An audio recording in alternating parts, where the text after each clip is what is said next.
The number to call is 844-9200. When you're prompted to enter a meeting code, you'll enter 398145, followed by the pound sign. You will hear question and answer has started. Press *6. If you would like to be placed in to speak, press the number 1 to be added to the queue. Now, it's important to realize there's going to be 2 public hearings and a citizen comment period today. So don't hit the number 1 until you're ready to be placed in for the appropriate place you want to speak tonight. While you're waiting for your to be brought into the room, you will hear an audio feed of the meeting. All right, item number 2 is the adoption of meeting agenda. Has everyone had a chance to look over the meeting agenda? Yes, sir. Can I get a motion to accept the meeting agenda as presented? I'll make that motion, Mr. Mayor. Thank you, Mr. Allen. Is there a second? Second. Thank you, Mr. Short. Any discussion? All in favor say aye and show hands. Aye. Aye. Any opposed? The motion carries 5-0. The next item is item number 3, which is consider adopting the consent agenda. Do we have a motion to approve the consent agenda as presented? I would make that motion, Mr. Mayor. Thank you, Mr. Allen. Do we have a second? I'll second. Thank you, Mr. Short. Any discussion on the consent agenda? All right, all in favor say aye and a show of hands. Aye. Any opposed? This motion carries 5-0. The next is item number 4, which is matters from the city mayor.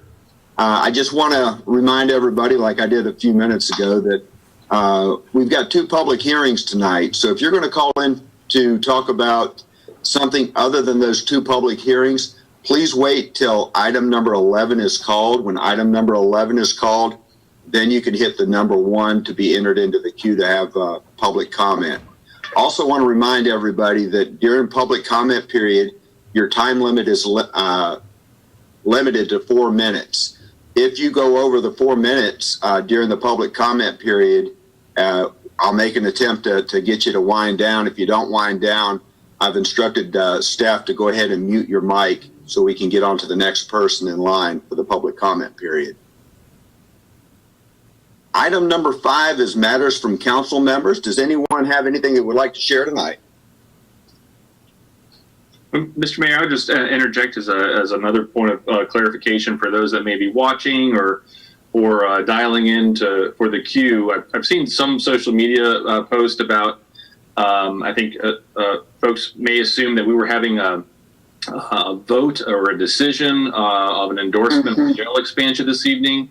And I just, for the courtesy of those that may sit through the meeting, to let you know that was not happening this evening. Instead, we're receiving a report and some conversation amongst council members.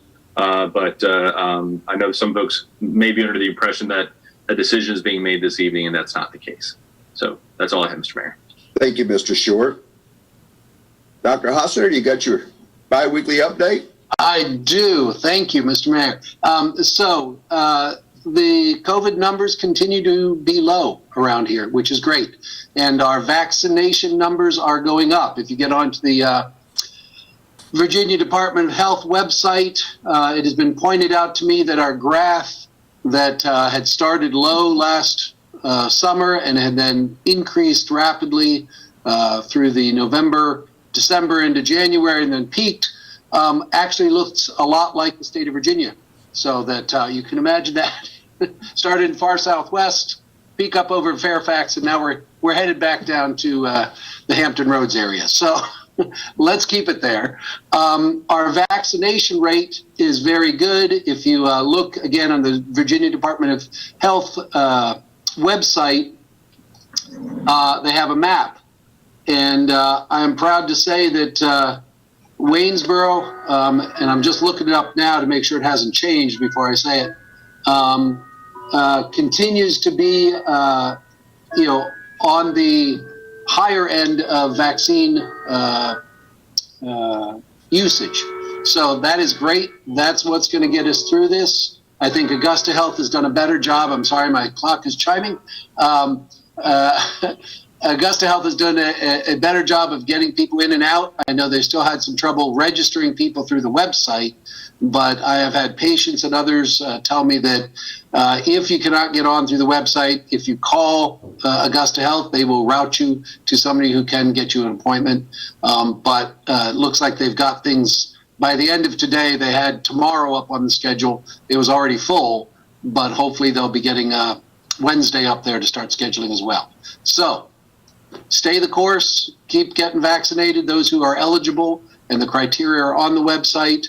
Let's keep our numbers down and keep things going in the right direction. Thank you, Mr. Mayor. Thank you, Dr. Hostetler. Appreciate that. Anyone else have anything? All right. Let's move on to item number 6, which is a request for Planning Commission to hold a public hearing to consider introducing an ordinance amending Chapter 98, Article 9, zoning ordinance of the City of Waynesboro to bring this section in conformity with the state code. Mr. Juday, this is yours. Thank you, Mr. Mayor.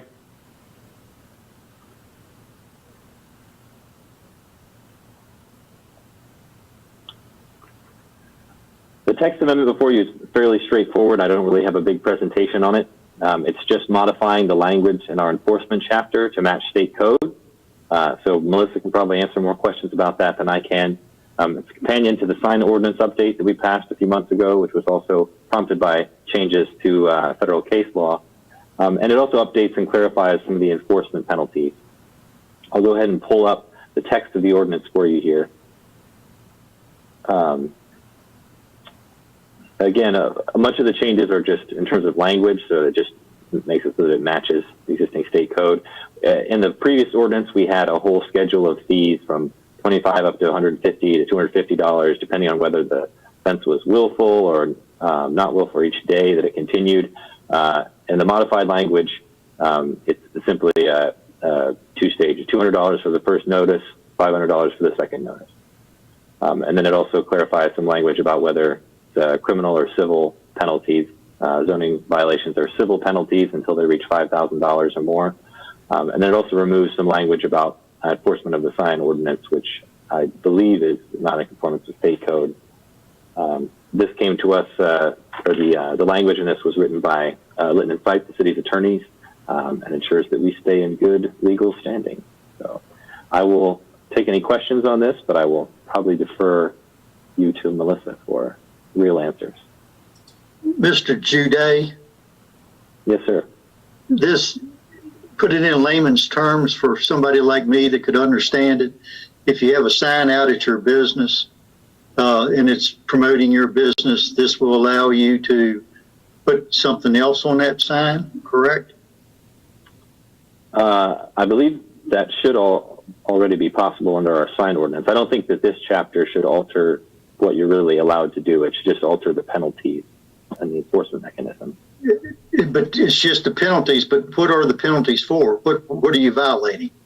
The zoning ordinance. So this would apply to the whole, if you were to do something that was in violation of the zoning ordinance. Give me an example that I could understand. Suppose that you constructed a outbuilding or you placed a shed somewhere that, that was within the setback, and you were not allowed to have it within that setback. And for some reason that was important enough, the zoning administrator caught it on the way out, and they come out and they see, hey, this is not in the legal location. You need to move that. So they would generally issue you some kind of, they would just tell you and you would move it. But they would, if they needed to, issue you some kind of notice of violation. Then if you failed to correct it, then you could be issued a $200 fine. And then if you failed to correct it again, you might be issued a $500 fine. So something like that. Putting us more in line with the state code. Yeah, Melissa, could I get you to help me a little bit with what changes were necessary there? You all were the ones that wanted it to be changed. Most significantly is the amount of the civil penalty, which is reflected in Virginia code as $200 and $500 dollars and incremental, and we had it sort of, kind of all over the place. So that's really just to mirror what is the maximum allowed under the Virginia code, and also to comply with the constitutional requirements on signage relating to, we can't regulate content. We can regulate time, place, manner, but not necessarily the content of signs. And I believe, really to answer your question specifically, Mr. Allen, is that, again, if there's a zoning violation, as Mr. Jude was saying, in relation to the type of sign or the location of the sign or the size of the sign, then a notice of violation would be issued, and then those civil penalties would be assessed if someone failed to come in within compliance in a timely manner. Thank you. Thank you, Mr. Allen and Luke and Melissa. Any other comments? All right. Before we open up the public hearing, Mr. Shaw, do you have a phone number for the screen, or for those that's wanting to participate in this public hearing, the phone number is 844-844-9200. The meeting access code is 398145, followed by the pound sign. If you want to be placed in, you'll press *6. You'll wait until your turn to speak. You'll press 1 to be added. Once you press 1, you'll hear an audio feed of the meeting, at which time when the moderator says it's your turn to speak, be prepared to speak, and you can address the public hearing. This is just for the public hearing on this zone text amendment. It is not a open mic for citizen comment at this time.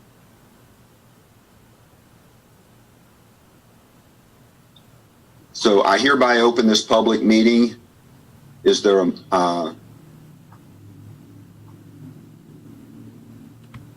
Not currently have anyone in the queue for the public comment. no one in the queue, you said? Yeah, no one in the queue. Okay. If you want to wait just a moment to see if anyone does get dialed in, we can. All right.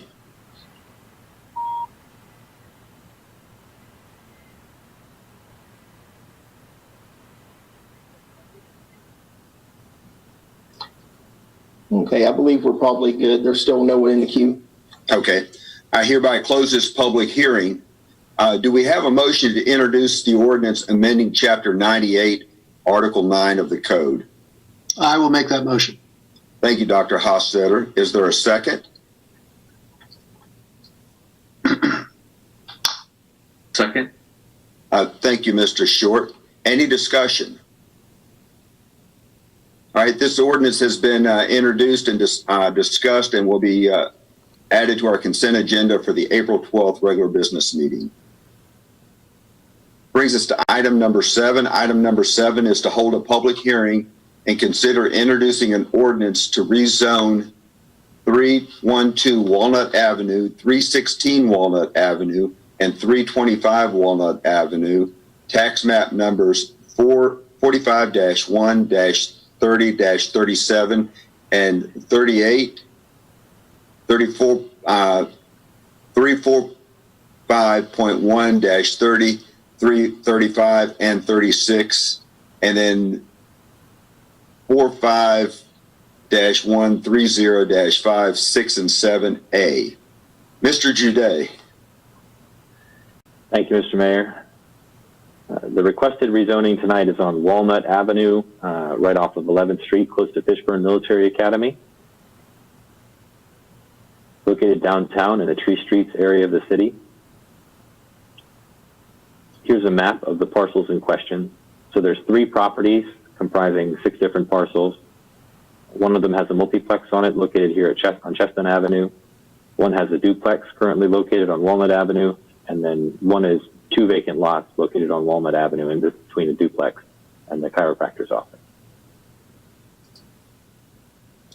So picture of what the spot looks like right now. This building is Jay DeSico's chiropractor's office. This is an existing duplex, and then the vacant lot is located right between the two buildings. And then here it is looking up Walnut Avenue. You can see the existing duplex here, the chiropractor's office here. And you can sort of see, you can see the back right here of the multiplex that's involved, that's across the alley from these two properties. The nature of the request is that there are 3 adjacent properties here that are currently zoned RS5. RS5 allows only single-family detached homes. It allows them on 5,000 square foot lots in the traditional parts of the tree streets. Currently, these properties are home to a duplex, a multiplex, and a vacant lot. The request is to rezone them to RG5, which is our most common zoning designation in the other core city neighborhoods. That's a medium density residential, which allows single-family homes on 5,000 square foot lots, but also allows duplexes and attached single-family homes. The driving force for the request is that the applicant wants to construct a duplex on the vacant lot. The other 2 buildings are currently non-conforming, so if something were to happen to them, they could not be reconstructed as they exist, and this rezoning would bring them into compliance.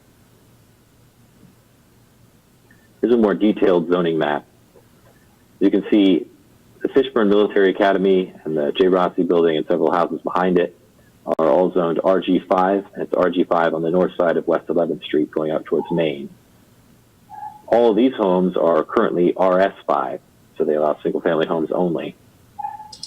It's not, we do not consider it spot zoning for a couple of reasons. First of all, it is technically contiguous with another RG5 district. It also is in compliance with the comprehensive plan, which means that it's not a particular concern whether or not it is spot zoning.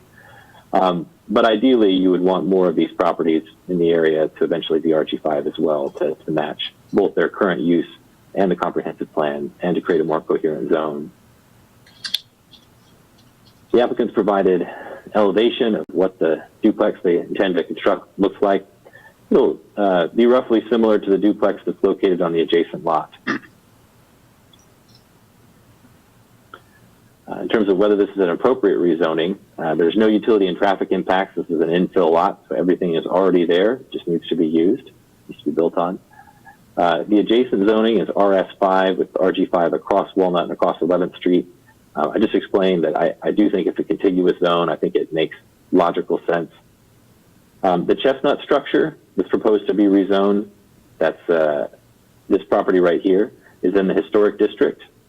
That means that the building itself cannot be demolished without a certificate of appropriateness, but it doesn't have any impact on the use or on the type of housing. It just means that the building can't be demolished. As far as conformance with the comprehensive plan, the entire neighborhood is actually on the comprehensive plan designated as medium density residential, which it is not currently zoned for. So this would bring it closer into compliance with the comprehensive plan. But I think particularly along West 11th Street, we have most of this area designated for institutional use in a teal there. You can see the location of the properties right here. So they overlap between the teal institutional and the yellow medium density residential use. But I think that the rezoning that's proposed is consistent with the way the comprehensive plan envisions this area. Planning Commission recommended approval on a 7-0 vote and felt that it would be appropriate to have a duplex in this location. I'll take any questions then. Mr. Juday, Yes, sir. in the 2 existing properties, have we had any complaints about those in the last year or 2? I do not believe that we have. And you say that the vacant lot now will be similar to the one that stands beside it, correct? Yes, sir. Thank you, sir. Yeah, I think you might be looking at an over-under. The other one is the 2 doors are on opposite, on, the 2 different facades. But the applicant's here, maybe he can answer that question better. Thank Either way, I wouldn't go too much on what he says about what would be built, since that's not a proffer. So, technically anything that's allowed in that zone could be built. Correct. Understand. Thank you. Mr. Juday, I also had a question. The current structures when was the zoning changed that they were out of compliance with what the zone is currently? I mean, how did that come to pass? Mr. Shaw could probably answer that question better than I can. He was the city planner back in the day, but yeah, quite a few buildings. There's obviously quite a few apartment buildings and attached homes and so forth around the tree streets, and at some point that whole area was downzoned to not allow those. I see. Mr. Shaw, if you have any Dr. Hostetter, yeah, Dr. Hostetter, there were actually a couple of mass rezonings in the tree streets, and my recollection is the first one took place in the late 1990s that created unique tree street zoning districts, and a lot of the effort there was to, in conjunction with developing a historic district, was try to downzone and eliminate non-conforming uses throughout the district. And then later, the zoning ordinance was was amended in its entirety about 2012 or so, and then the rezoning followed that. That would be the existing zone, and as highlighted through Mr. Juday's presentation, you're at the edge of both the historic district and various zones come together there. So I think there was some thought of just stretching the RS district probably out to the boundary of the block, even though that then created some of the properties you're looking at today as non-conforming uses. Mm-hmm. I would concur with Mr. Juday. There's a certain logic and essentially reversing that decision and making this property and the ones that are adjacent to it conforming to the RG5 district. Okay. Thank you. Any other questions for Mr. Juday? All right, we're going to have a public hearing, and this is for item number 7, which is rezoning of 312, 316, and 325 Walnut Avenue. If you want to participate in the public hearing, the phone number to call is 844-844-9200. You will hear the meeting code. When you hear the meeting code, enter 398145 followed by the pound. When you hear Q&A is started, press the *6. If you would like to speak, press the number 1. While we wait for callers to call in, I know Mr. Halsrath is here. Mr. Halsrath, would you like to make a comment on the property tonight?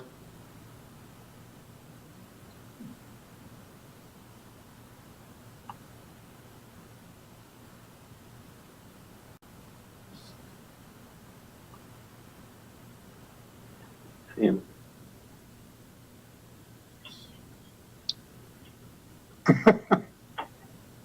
Okay, am I on? Yes, you're on. Okay, thank you. I purchased a lot a couple of years ago and contemplated building a single-family house there, and just feel like for the neighborhood and the market that a duplex is actually more needed, and so I pursued this route. We own a duplex directly across the street from where we live, which is about 5 houses up from this lot. So I live on Walnut Avenue and have for many years. And I did, I was urged to go ahead and contact the owner of the duplex as well as the owner of the fourplex. I also contacted Mr. DeSico. The first two decided that they would be glad to join in this rezoning and gave me permission to do so. And Mr. DeSico decided not to.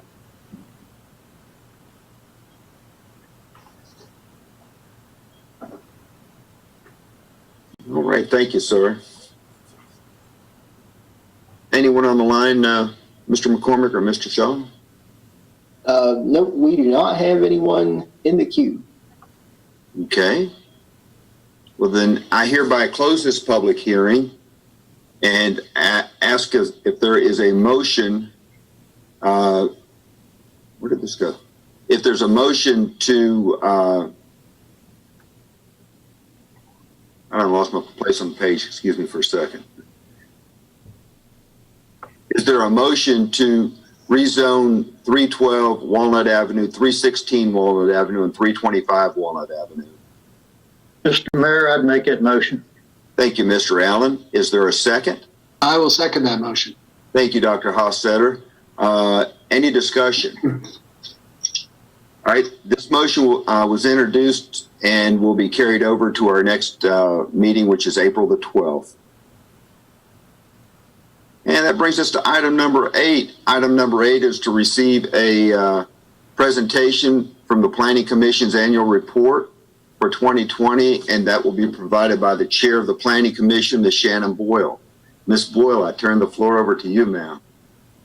Thank you, Mr. Mayor. I don't want to give away all the exciting highlights of the annual report in this introduction, but for like the rest of the world, some things were really active and there was a lot of not so much active.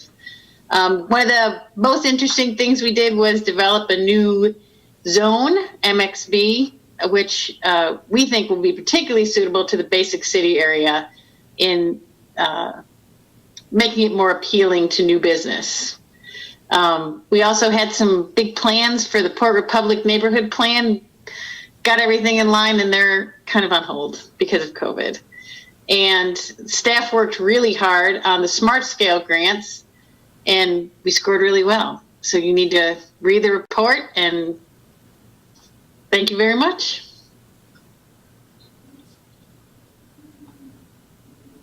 Anyone have any comments or questions for Ms. Boyle? Well, Mr. Mayor, I can say I really enjoyed her report. Short and to the point. Thank you, Shannon. All right. I don't see anybody else jumping in here, so let's move on to item. Thank you, Shannon, very much. You're welcome. Thank you. Let's move on to item number 9, and that's to receive information from the city manager regarding possible expansion of the Middle River Regional Jail and to provide the city manager guidance regarding the possible expansion. Mr. Howe. Yes, sir. Thank you, Mr. Mayor, members of council. Let's begin with the end in mind, and I'll start rather than with the background or context, but with my recommendation. And that this evening is that the council endorse the concept of renovation, improvement, and expansion in some form, and provide the city manager guidance in the form of whether there are preferences in terms of budget, or preferences in terms of the scope and size of an improvement in inspection, or other, if you have specific objections to the concept, at least as you understand it today. That type of specific guidance would be helpful to me as I fulfill responsibilities as a member of the jail authority. I think it's understood that the authority contemplates expansion because the jail is overcrowded, exceeding its operational capacity between, at varying times, between 200 and 400 inmates. And this overcrowded condition presents impediments to providing healthy and safe care for inmates. And that's especially apparent during this time of public health emergency or pandemic. Similarly, there are risks to the health and safety of our employees that work at the facility. I would note that special efforts have been made to manage and even reduce the population at the facility during the pandemic, and those efforts have been successful. Nevertheless, the average daily population stresses the facility and the staff to deliver sustained service that is healthy and safe for the inmates over time. Population spikes, while they typically run between 200 and 400 inmates above operational capacity, the population has spiked from time to time at nearly 1,000 or just over 1,000 inmates. The expansion of the facility is recommended for a number of reasons, chiefly to address the increasing population that I just described, but also to restore the capacity of the core facilities such as the kitchen, laundry, visitation, and other essential support aspects of the facility.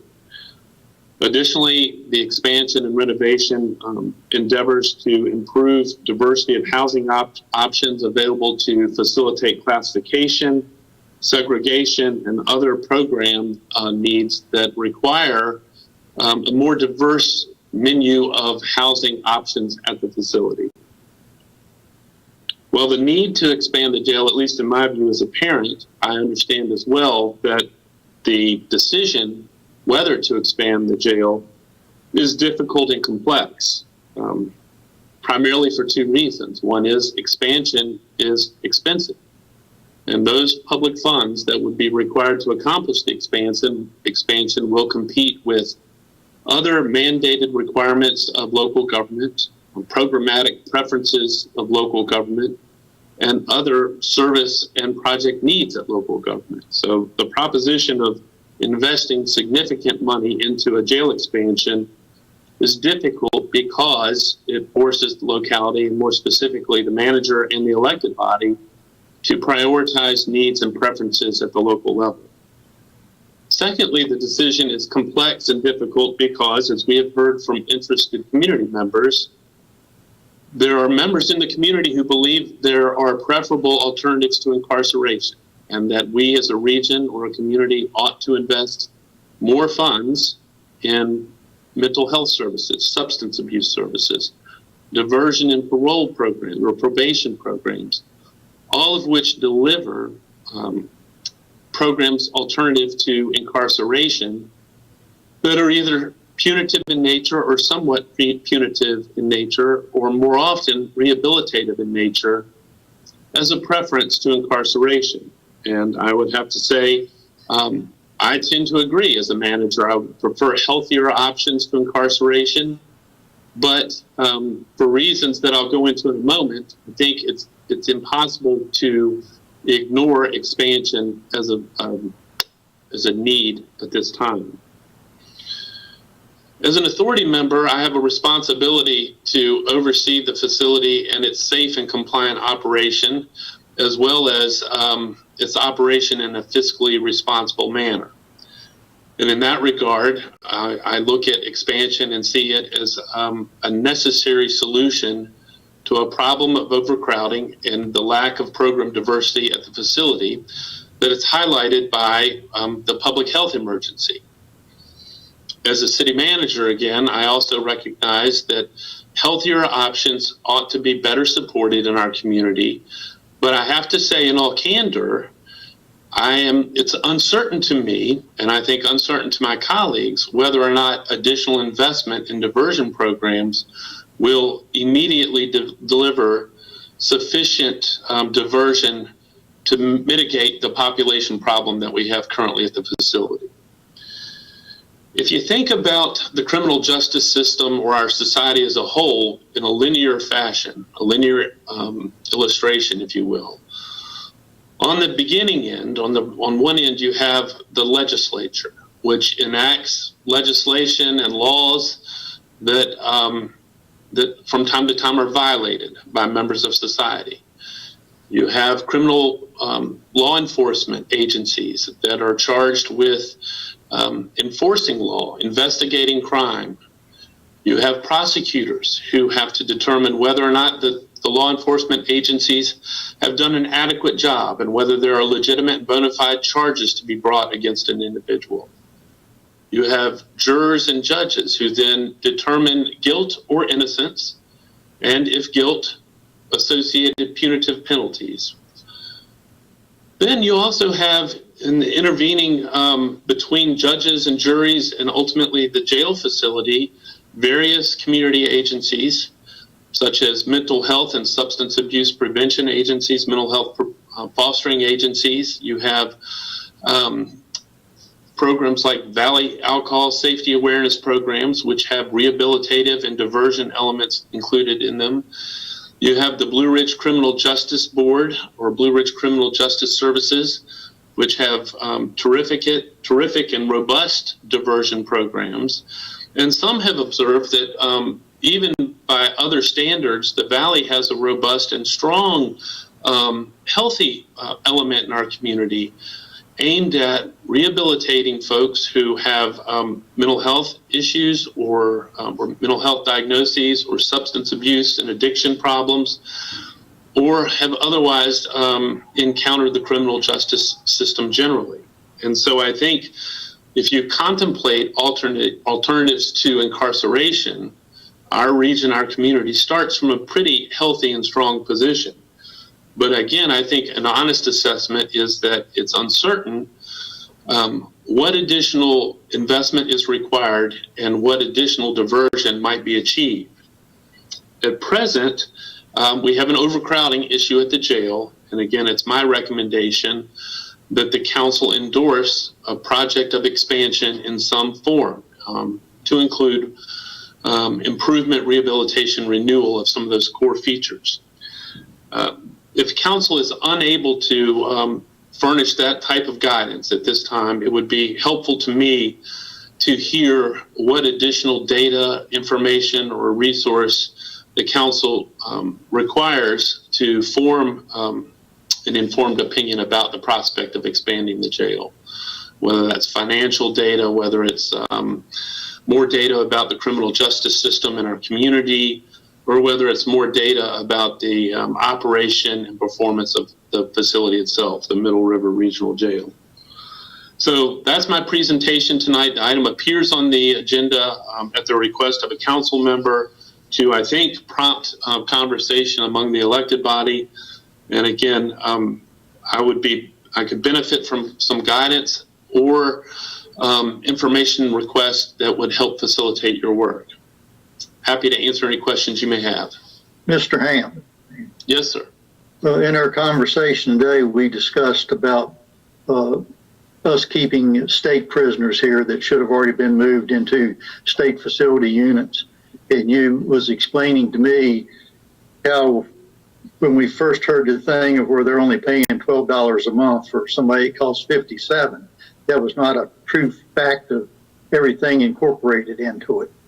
Could you give me a minute to explain that to us listening tonight? Sure. So the issue of state responsible inmates is itself much like the larger dilemma, a complicated one. Some have posited that what we should do as a jail authority is communicate with state representatives, whether those individuals are in the executive branch, the Department of Corrections, or the legislative branch, our delegation to the General Assembly, that much of our problem could be resolved if the state were to remove those individuals that are 90 days beyond fully sentenced and assume responsibility for their incarceration. I think the last time I had a data point on this issue, there were some 140 of those individuals at Middle River Regional Jail. 140 individuals would make meaningful improvement in our situation at the jail. And if we could sustain an arrangement in which the state assumed responsibility for those folks, that would go a long way to solving our problem. I think part of the challenge you have in that proposition is part financial and part governmental structure. When the jail was first constructed, the General Assembly or the Commonwealth had a policy of providing or participating at 50% of allowable costs. So when that facility was built, the Commonwealth contributed 50% of the allowable capital cost. Additionally, through the Comp Board, the Commonwealth provides about 40% of your annual personnel and other operating expense at the jail. So the Commonwealth has a significant financial stake in the operation of the jail. And while regulatory rules are written such that the DOC should come and take responsibility for state responsible inmates, I imagine that they would make the case that it's more of a partnership given their financial contribution to capital construction and daily operating, rather than a hard and fast legal relationship. Nonetheless, I think I would be remiss if I didn't recognize that since last fall, and especially during the pandemic, DOC has been responsive, and I think our legislative delegation have been responsive to requests that we've made to remove some of those individuals to help us manage the population during a crisis time. But there is intellectual legitimacy to pressing the state to be a stronger partner in that regard. But I think, practically speaking, this is not a problem unique to the Middle River Regional Jail. There are some 5,400 state-responsible prisoners in various local and regional jails across the Commonwealth. And so it's not a matter of helping Middle River with 140 or so people. It's a matter of helping probably, to deliver uniform equity, helping all the various regional and local jails with about 5,400 individuals. So, Mr. Hamp, if I understand this in my mindset, when I go out and talk to businesses and constituents in the public and try to decide where we're going to spend our tax dollars, probably expanding the jail is the last place that anybody wants me to vote to put our tax dollars at. We'd rather put it back into our core of education, infrastructure, and emergency services.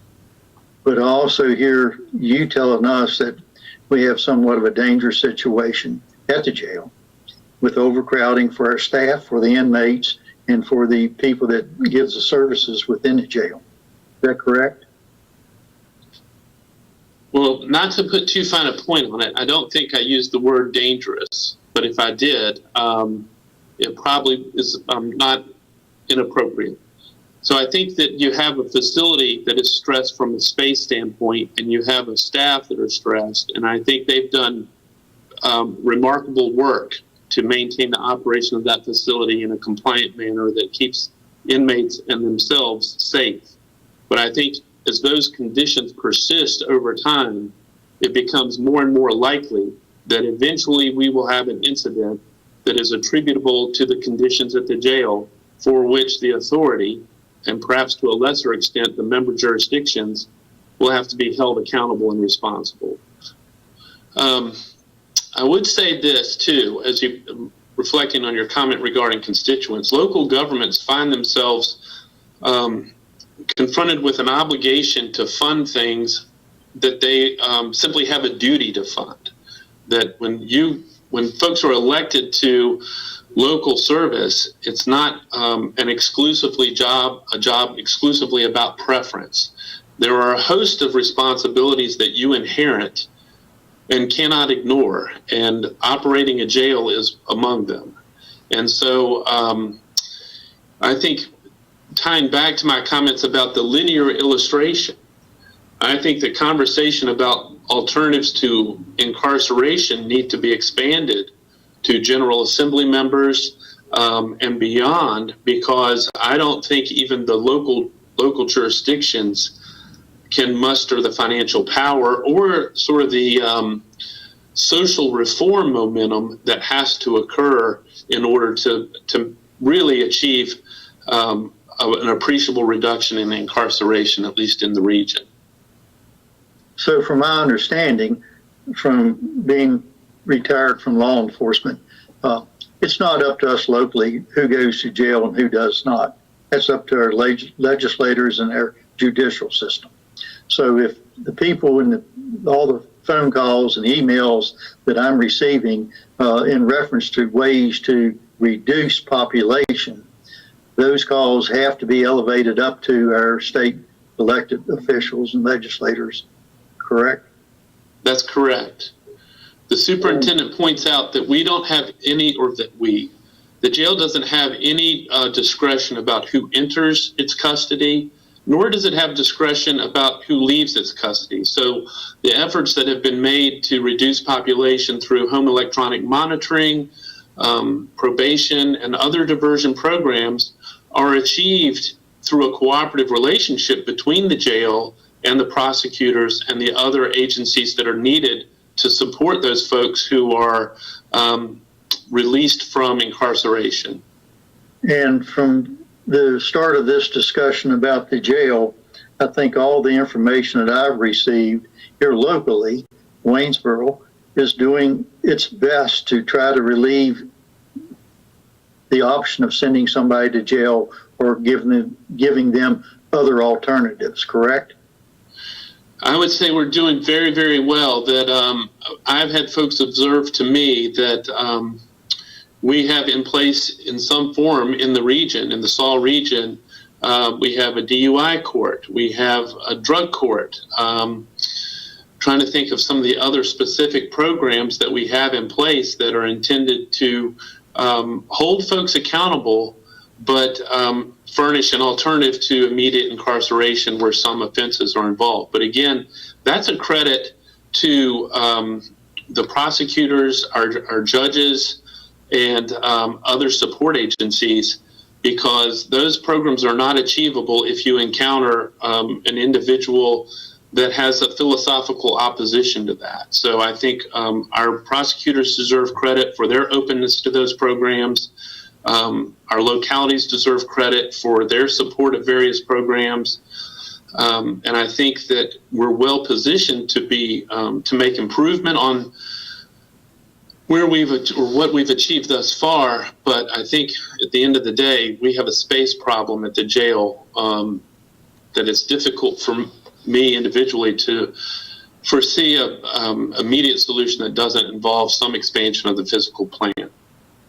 And I can only speak for myself. I would prefer to put the least amount of dollars, taxpayers' dollars, into any expansion at the jail. But I realize we do have a responsibility as our municipality and our partnership into the jail. Having said that, I think it'd be a great problem if we did the very smallest expansion, only to find out in years to come we have empty beds up there. That would be good for everyone. But I'm definitely not at the top of the expansion. I'd be on the lower sub-level of any expansion to have a further discussion. I'm not saying nothing, but I know we have to do what we're required to do as a municipality to have that facility and be able to run it. That's helpful feedback. It may be, if I could add, as a matter of process, again, I am seeking feedback, consensus this evening to the extent that the council can provide it. The service agreement among the member jurisdictions, which is sort of the governing document, requires that 4/5 of the member jurisdictions vote in affirmative to expand the jail. So if you had 2 members object to expansion, it would not be possible to go forward. When the authority, when and if the authority arrives at a recommendation in terms of budget and scope and brings that back to the localities, you will have the opportunity to formally render an opinion about whether it should be expanded or not. If there is sufficient support for an expansion, it's likely, not certain, but likely you would have to formally vote to approve the issuance of debt as well. So this body will be afforded at least one opportunity to weigh in a formal manner on whether or not the jail is expanded. Well, I'll throw in while I've got the opportunity, we're looking at the tax rate and looking at the cost of everything, the rising cost to run our municipality. And I realize that it's not like we're sitting here with an overabundance of funds that we can pick and choose what we want to do. And that's one of the biggest heavyweights on my thinking process of where I'd want to put the dollars that we have. And,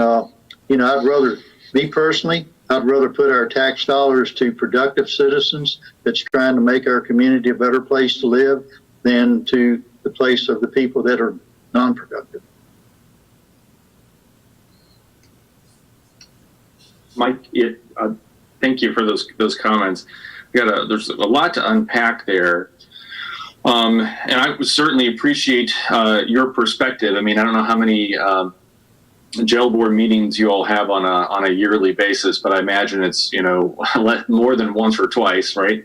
And so that's important context for you. So I think just respectfully, I'll just sort of offer my counter context, and that is I'm over 4.5 years now on council, and these recent conversations, the first time I've ever heard about a $40 million jail expansion.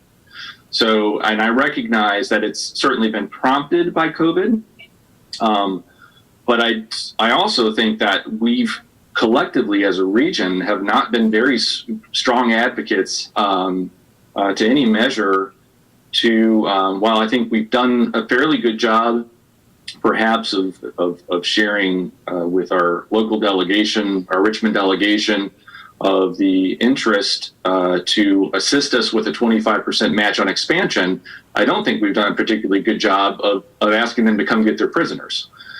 Because at the same context, when you look at our prison population, our jail population rather, just 5-6 years ago, it has exploded. Conversely, the state population at state prisons has decreased by almost 1,200 inmates. And so why do that? So the point of, are they supporting operational and benefit costs for our employees there and the care for the inmates?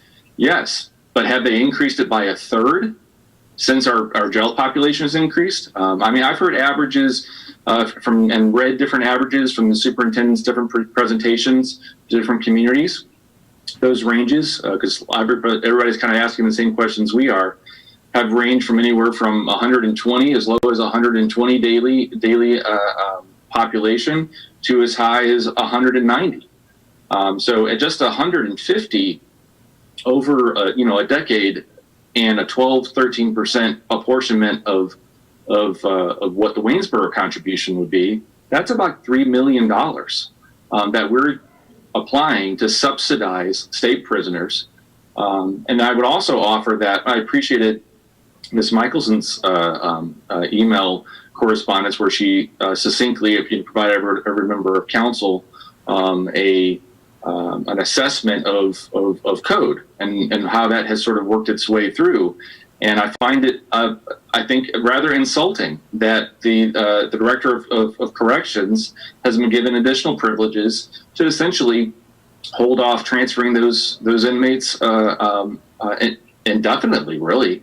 As Superintendent Newton told the city of Harrisonburg at their presentation, that it is not uncommon, his words, not uncommon, that inmates are held for their full sentence of 4 years. 4 years equates to nearly $1 million of subsidy of Waynesboro taxpayers subsidizing the State Department of Corrections. So I am also keen to the interest and needs of our inmates and our employees. I recognize that facility is not adequate to support those that are there. But I also, so if there was a conversation tonight, I know there's not, and a vote tonight, you could count me in on improving kitchen, laundry, health, safety, cleanliness, visitation, essential support, investments that enhance the security of the facility, such that those that we employ can go to work safely every day and come home to their families safely every day. Those investments, hands down, I have no problem. But until we are having a serious conversation with the state, specifically, I think as a region, and taking advantage of the immense enthusiasm and heartfelt advocacy that there are so many in our community, in our region, that are pouring out to all of us, not just in Waynesboro, but all over the region, I think that we need to draw upon that support and hit the pause button for a year. Let's revisit this in a year and create some advocacy and see what can happen. I mean, I think the idea that of the partnership, where there was, I think that was the term, is that looking at it from the context of the state having a partnership in our jail operations, Well, if it was a partnership, then it would be a 50% contribution like it was when it was constructed. If it was good enough when we constructed it, it ought to continue to be a good enough construction moving forward. Likewise, if they were to simply come pick up their prisoners today at about 150 or so, plus or minus a few, that would reset our baseline to about our incarceration rates about 5 years ago. That's a baseline that I think warrants consideration for hitting the pause button, taking a pause, a timeout, and evaluation. The other aspect that I wanted to mention was something that we heard Superintendent Newton share with us at our meeting in January. And that's where he stated that absent significant changes in criminal justice reform, incarceration rates, and et cetera, that somebody was calling, that incarceration rates and such, that we shouldn't expect incarceration rates to go down and our daily population to go down. And yet, just this legislative session, we saw substantial. Now, the proverbial jury is still out to determine to the extent that will yield significant changes. However, when you look at the number of folks that are there on simple parole violations, that some of the reform that just passed the General Assembly session just a couple of months ago could have an impact on whether or not it's a charge that would promote a violation of their probation. So, again, my position at the present is that we are not at an acceptable baseline as a community to first hear about a $40 million renovation when we've got significant things on our plate. I think that if we're going to continue this relationship where we're continuing to take our DOC prisoners, incarceration rates are increasing, while the state prison incarceration rate is decreasing. And until that is addressed, I personally can't, I wouldn't support the addition of one bed until we have had an opportunity to be advocates. Terry, I got one question for you. The amount you said it's costing our local citizens to incarcerate these people, the state prisoners, what did you base that on? Yeah, so that's at the $44 a day at 150 DOC inmates.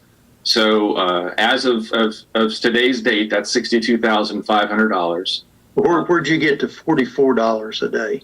That's the $12 to $56 a day, $56 a day minus the $12 a day that we receive as for those that have been sentenced. So, but did you count in what they're paying through the comp board to pay our employees? Well, no. My point is that we have not increased our staffing levels since we have taken on those additional prisoners. So the argument that they contribute to payroll. That's a compelling argument when we have a population of 600, not when we have 900. We have the same prison guards that are watching and caring for a 30% increase in the number of inmates with no additional compensation, a still flat line of $12.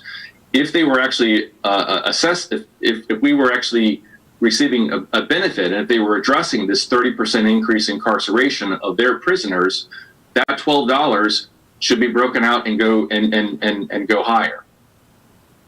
And this might be a question for Mr. McCormick or somebody better in numbers, but if we rented a bed out and we said it's $57 a day for you to put an inmate in here, they pay us $57 a day. But the state's already paying us something, and I'm not arguing with you, I'm just saying I don't know how to cut the pie here when they're giving us, maybe you can cut in Mr. Hampus. What I'm saying, maybe I'm wrong and I don't understand. Well, one more point of clarification here. My argument holds no water 5 years ago, 6 years ago, when we were holding a baseline of 600 inmates. The minute that we have increased, again, with laws that we're not the ones creating the laws, we're not creating the sentencing guidelines.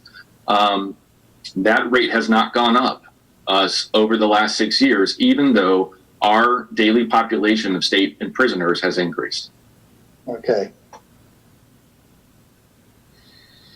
Mr. Ham or Mr. McCormick? But I'm not quite sure at this point what I'm clarifying. Well, when he says that they're only paying $12 towards an inmate being there, is that a true statement when you add in the other costs that they give us? And I'm not saying that I agree with us keeping their prisoners. I agree with Terry. I'd like to see them the day that they say you've gotten your time and you should be shipped to one of the state penitentiaries. That's where they should go. I agree with that wholeheartedly, but I just don't know where we're at on the cost. Cameron, can you help us out with that? I think you'd probably want to take the jail budget and cut it up a little bit different and say what piece is the comp, like here's the jail budget estimate, what piece is the comp board paying, how much is the per diem holding, how much are the localities holding, what would the increased cost in your debt be, and then what is Waynesboro's actual portion, if that's an analysis that you wanted us to run. I'm sure we could back into how much the $12 a day actually covers roughly. I don't have it sitting in front of me, but I could back into that. If we didn't have one state prisoner there, they're still paying 40-some% into salaries, correct? That's correct. Correct. It's fixed based on. So, whether it's up or down, which unfortunately it's not down, and I wished it was down to where we had zero. But I'm just asking that for trying to square it away in my mind. Yeah, I think just as a clarification point too is when I think it's important that we not get too emotionally connected and provide an escape clause to the state for their participation when to a significant extent our daily population are their prisoners, right? And that at the same time, it's much more economical for them to not increase our labor, the number of inmates, the number of personnel that we employ to care for that additional percentage of employees. Conveniently, while they've also had a reduction of 1,200 state prisoners in the state prisons. So I offered as an observation is that until, and it could be, whipping out some spreadsheets as Mr. McCormick mentioned and kind of going through that exercise. For me, it's an unacceptable baseline to begin a serious conversation. That baseline needs to be corrected by the state. They're setting the guidelines, they're setting the laws, but they're not housing their prisoners. And so I think that to Mr. Ham's point earlier, I think that was an excellent point. We're not unique, right? So what is it, 54, Mike? I think you said 54. 5,400 across the Commonwealth. It's remarkable. But yeah, I would also be curious as to, well, how many state prisons have been constructed over the last 6 years? And so, how much more have we received in compensation for our employees over the last 6 years, even though our population has increased largely because of the state the holdover from the state. So that's where I stand. I don't want to beat a dead horse, but that's kind of where I'm at. Is that I think that this has created an opportunity that is important. That without question, we know through emails and phone calls and folks that have come on to our meeting, there's a significant appetite to organize and advocate. I think we should do that to help kind of lead a charge. I think the 5-county region would be better served to looking, rather than turning to our legislators to find 25% for jail expansion only to house more of their prisoners, that we should turn our attention to revert back to a 60-day hold that the director of corrections has the ability to hold. and then second of all is change the compensation and the subsidy rate, because it's actually fairly insulting. Hey, Mike. Yes, sir. Back when we had our briefing, it was said that the state was looking at doing a 25% contribution to the new jail. I talked to Mr. Avoli here back when they were in session. He said that number may have been up to 50%. Do we have any word on that? I'm not aware that it was increased to 50. Okay. I'll check with Mr. I wouldn't Avoli. say that necessarily is a definitive response, but I'm not aware that that's the case. Okay. And that'll be a better question for me to ask Mr. Avoli. I just want to put my... Sam, did you want to jump in here before I jumped in, or do you want to? All right, sorry about that. I just want to go that, you know, the fact that we've got an overcrowded jail, pushing this down the road a year, putting our employees at risk, putting inmates at risk, I don't think that's a responsible way for a city council to do, knowing that we have a duty to fund a jail and to take care of a jail. Whether the state's playing fair or not, we owe it not only to our citizens, but our staff. We owe it to the regional jail board that are housing these inmates in overcrowded conditions. They're living in gymnasiums and such now. How is that safe for anybody? And how can we say we're not going to add one more bed to a location knowing that it's overcrowded as it is now and it's not safe for our people? I personally think we should look to see what the cost of expansions are, all different types of expansions. I know some other jurisdictions have thrown in other ideas for expansion to bring it in at a lower cost. I think we should be looking at all of those costs. Mike, that's my guidance from me to you. I'm one of 1/5 here on this board, so I just want to leave it there. Thank you. I think one clarification. I'm sorry, Dr. Oster, go ahead. Well, I was just going to sort of add my comments as well. I did have the opportunity to tour Middle River Regional Jail last Friday, and certainly came away with an understanding of, you know, when they're talking about overcrowding, what that really translates to. You know, areas that were designed to hold 24 inmates are now holding 48 inmates. And that was accomplished by adding triple bunks rather than double bunks. But it does not increase the number of toilet facilities. The shower facilities are the ones that were designed for that smaller number. So I'm sensitive to the fact that, you know, we have a responsibility to humanely house folks that are incarcerated. And speaking with the superintendent, you know, he did make the point that, you know, he doesn't get to control the in valve and he doesn't have a whole lot of control on the out valve. It's you know, scheduling, and it's other people's decisions that make those.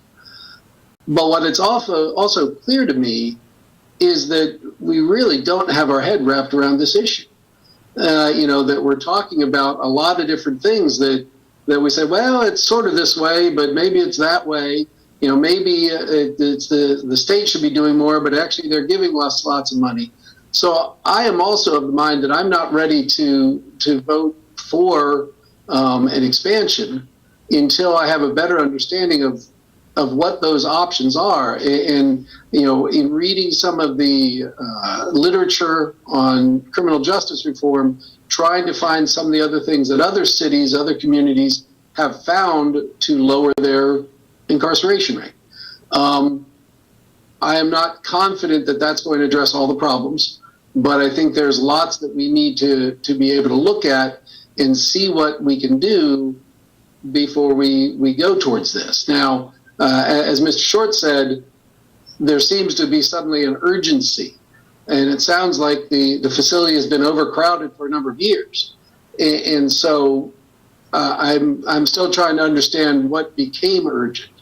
I know I've talked to several of you from a public health standpoint, and I have a particular interest there. You know, an overcrowded facility during a pandemic is another issue. That, you know, trying to find places to safely hold folks as they come in and transition into the general population has created new problems. And it sounds like they have a system that is now working to, you know, be testing and to isolate until that is done. But again, that doesn't give us a long-term plan here. So I am of the mind that I'd like to get a better understanding of what some of the different pieces that can be applied to try to decrease that number of inmates before we rush to approve, you know, either a big or a small expansion.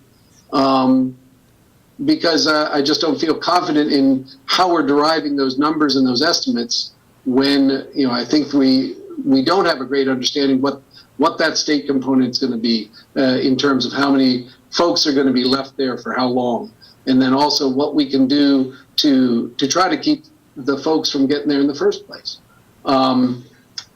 I'm not going to say that I won't come to the conclusion that an expansion is the right thing at some point, because I did see the overcrowding. But at the same time, I'm not ready to do so right now without more information.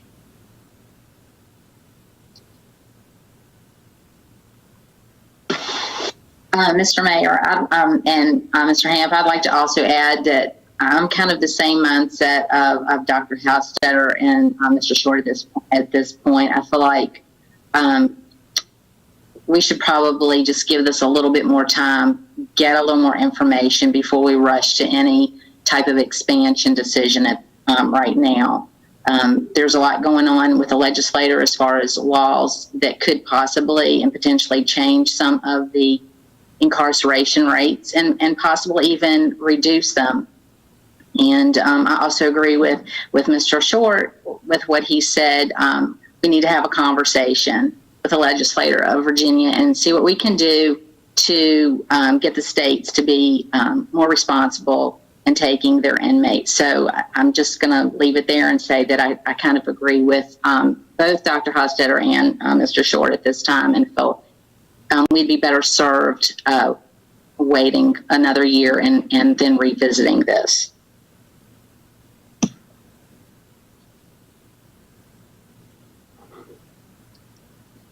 Anybody else? Mr. Hamp, did that help you a little bit? Yes, sir, it did. Okay. All right. Anyone else have any more comment on this before we move on to the next item? All right. Mr. Hamp, you're back on deck. Communications, correspondence, and calendar, sir. Yes, sir. I have two items this evening. The first is that I wanted to inform the council that it appears that, I shouldn't say it appears, we believe that there will be sufficient savings achieved through vacancies in our workforce to cover the expense of the furloughs. And it would be, this doesn't require action on the part of council. I'm simply informing you that we'll be communicating to the workforce that we will not need to implement or include the remaining 2 furlough days that we had contemplated as part of the budget. So that's good news. Not necessarily good news about the vacancies, but good news that we can cover the expense and that those folks who are still with us will enjoy a full work year. The other item is that the city charter requires the superintendent of schools to deliver to the council or present to council a budget by the last Monday in March. And I wanted to inform you that Dr. Castle has delivered an adopted budget from the school board to the city manager's office. So that element of the charter has been satisfied, and that we will schedule Dr. Castle for a future meeting to present the budget and highlights of the budget at the council's desire. One item that I don't want anybody to walk out of a meeting and then be surprised to learn that something that was said that was inaccurate, or find out that there was a mistake made and left unattended to. Regarding the state support at the facility, the Commonwealth has actually provided some emergency positions to attend to the significant increase of population at the facility. So while most of the general elements of the statements that were made hold true, it is not entirely true that the proportional support from the Commonwealth has remained unchanged. That has improved in recent months, largely around the population and pandemic. So just to be clear on that point. Mikey, that's something that we can quantify maybe in a follow-up email. That would be helpful, just so we understand. Is it 1, 2, 3 positions relative to what is the percentage? The ratio, the present, the pre-incarceration rate ratio of inmates, number of inmates to jail personnel to present day. So has that rate increased proportionately? Thank you. Yes, sir. That's all I have this evening, Mr. Mayor. Thank you, Mr. Hamp. That brings us up to item number 11, which is the whole citizen comment. I want to remind everyone, as you're calling in, you're limited to 4 minutes. As instructed by staff, or I've instructed staff that after 4 minutes, I will try to stop you and get you to wind down. If you continue to talk over, I will have one of the staff members mute you so that the next speaker can be brought in. For those wishing to make citizen comment, you can call in 844-844-9200. Your access code will be 398145, followed by the pound sign. You will hear Q&A has started. Press the star, followed by the number 6. You will hear, if you would like to speak, press 1. At that time, press 1. You will be added into the queue, and you'll just wait your turn for the moderator to tell you to speak.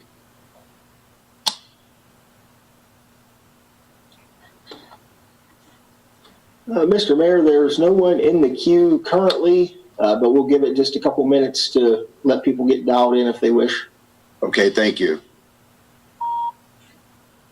Mr. Mayor, if I might, sir, while we wait, I understand that it's a preferred practice, perhaps even a best practice, that in this virtual environment that we acknowledge written comments that have been submitted.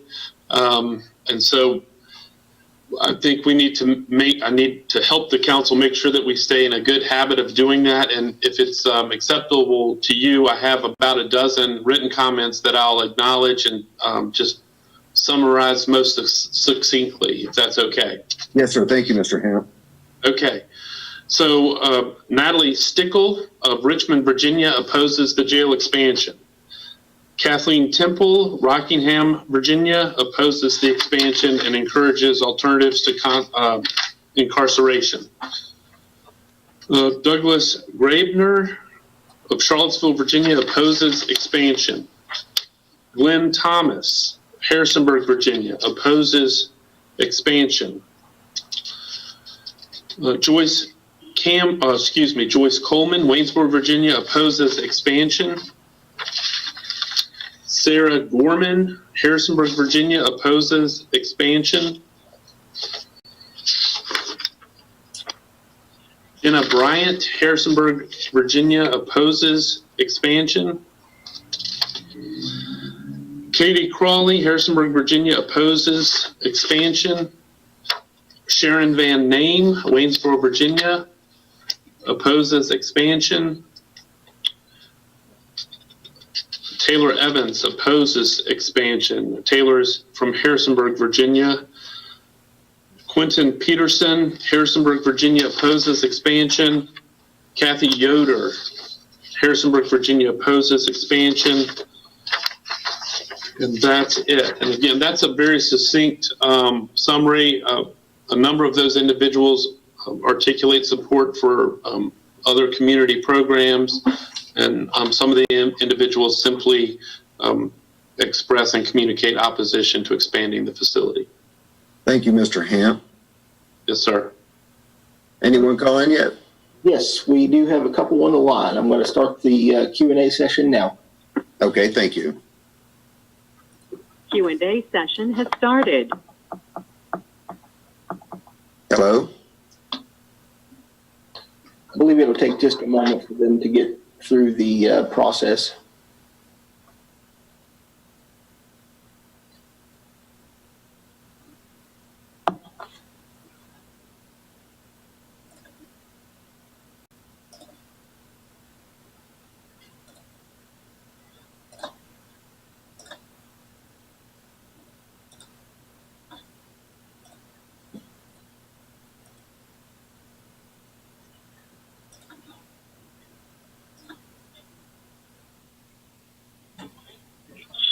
My name is Andrea Jackson, and I live in Ward A.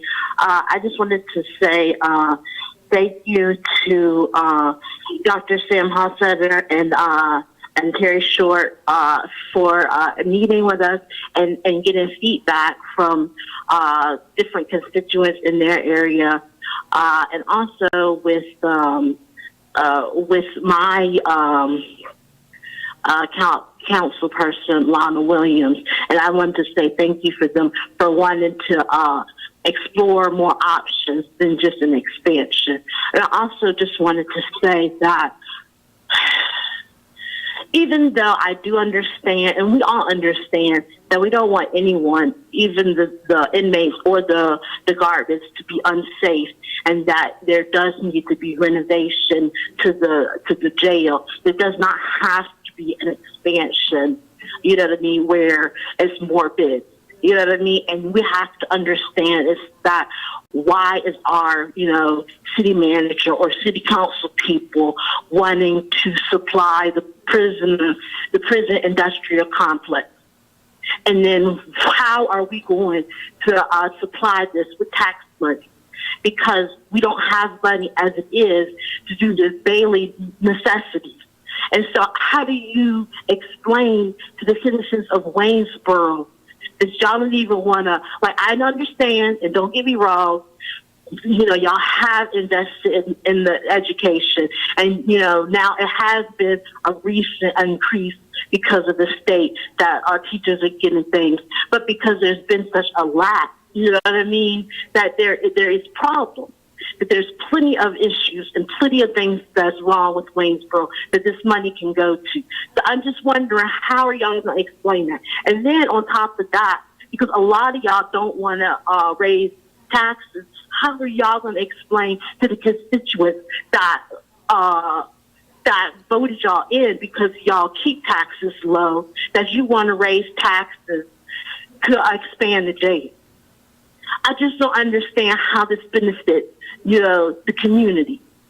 And just my humble opinion, I think that the Middle River Jail Authority, which the city manager sits on, paid money to have a study that basically says we need to build this jail, which is not going to be built for 3 years.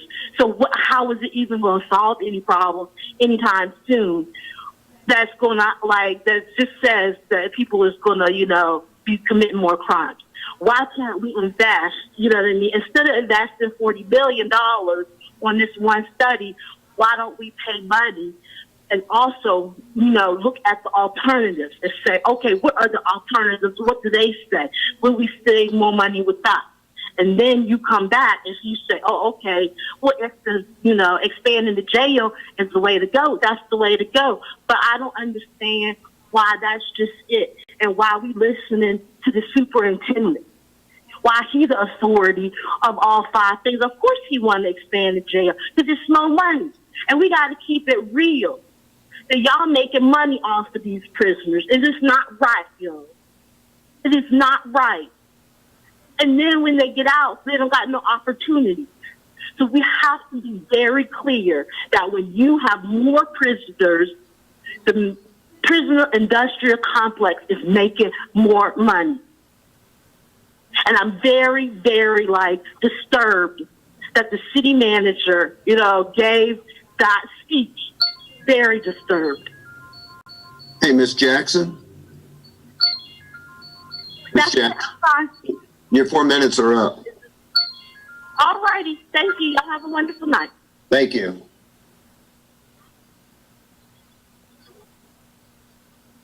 I'm Danielle Henderson, and I'm in the Waynesboro area. I am against the expansion of the jail.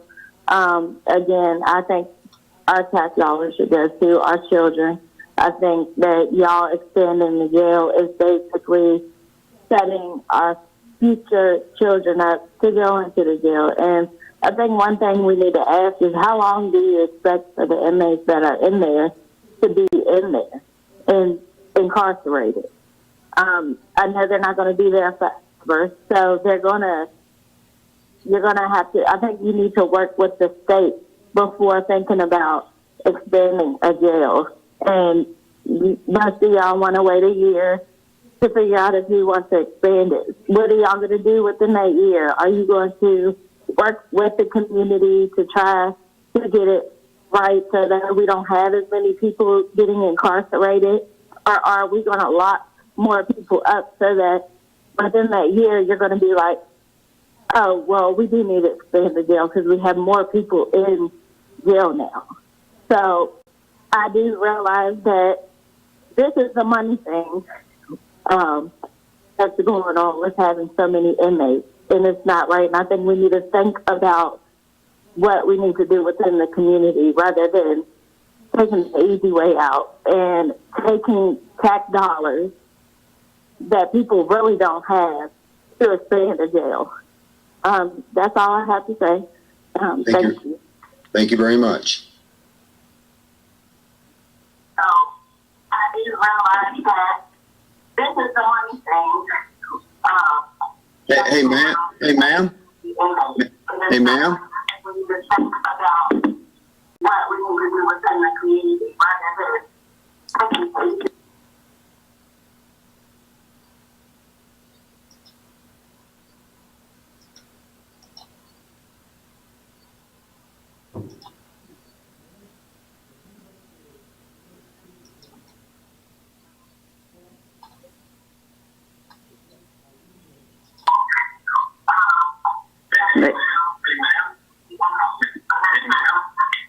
Yes, you can go ahead and speak now.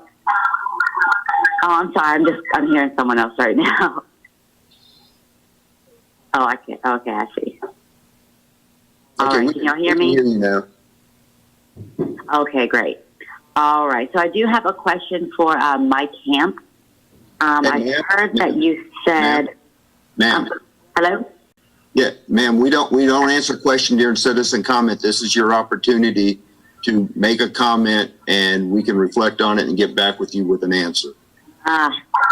Okay, gotcha. Okay, never mind then. I'm sorry. I am against Middle River expansion, of course, but yep, I just had some questions, but never mind.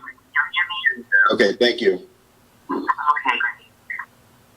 Q&A session is over. Okay. With that, we move on to item number. Anybody have something? With that, we've got a closed session for economic development. The city manager requests a closed session to discuss the award of a public contract. Is there a motion to go into closed session? Mr. Mayor, I move this meeting be recessed and that the City Council of Waynesboro immediately reconvene in a closed meeting for the following purposes: to discuss the award of a public contract involving the expenditure of public funds, including the discussion of terms or scope of such contract, where discussion in an open session would adversely affect the bargaining position or negotiating strategy of the city.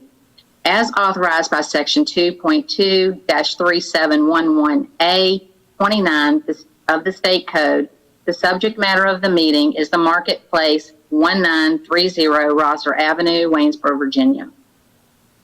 Thank you, Ms. Williams. Ms. Williams made a motion. Do we have a second? I'll second that. Thank you, Dr. Hofstetter. Any discussion? This requires a roll call vote. Mr. Shaw, are you going to do the roll call? Yes, sir. I'd be glad to. Mr. Henderson, Aye. Dr. Hostetter, Aye. Mr. Allen, Mr. Short, Aye. Mrs. Williams. Aye. This council moves into closed session.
there a motion to return to open session and certify the closed meeting?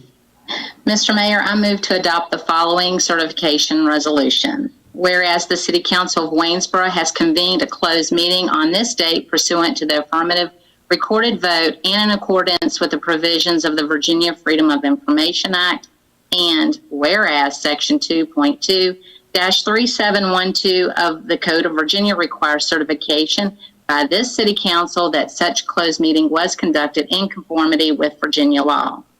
Now, therefore, be it resolved that the City Council of Waynesboro hereby certifies that, to the best of each member's knowledge, only public business matters lawfully exempted from open meeting requirements by Virginia law were discussed in the closed meeting to which this certification resolution applies, and only such business matters as were identified in the motion convening the closed meeting were heard, discussed, or considered by the City of Waynesboro, namely the Chickarell Road development. Is there a second on her motion? I'll second that. Thank you, Mr. Allen. Any discussion? All right. The next vote requires a roll call. Mr. Shaw? Mr. Henderson, Aye. Dr. Hostetter, Aye. Mrs. Williams, Aye. Mr. Short, Aye. Mr. Allen. Aye. Any opposed? This motion carries 5-0. Thank you all. All right, then item number 13, is there a motion to adjourn this meeting tonight? I'll make that motion, Mr. Mayor. Thank you, Mr. Allen. Is there a second? Second. Second. Thank you. Thank you, Mr. Short. Any discussion? All in favor, say aye in a show of hands. Aye. Aye. Any opposed? This motion carries 5-0. Thank you all very much. Have a good 2 weeks.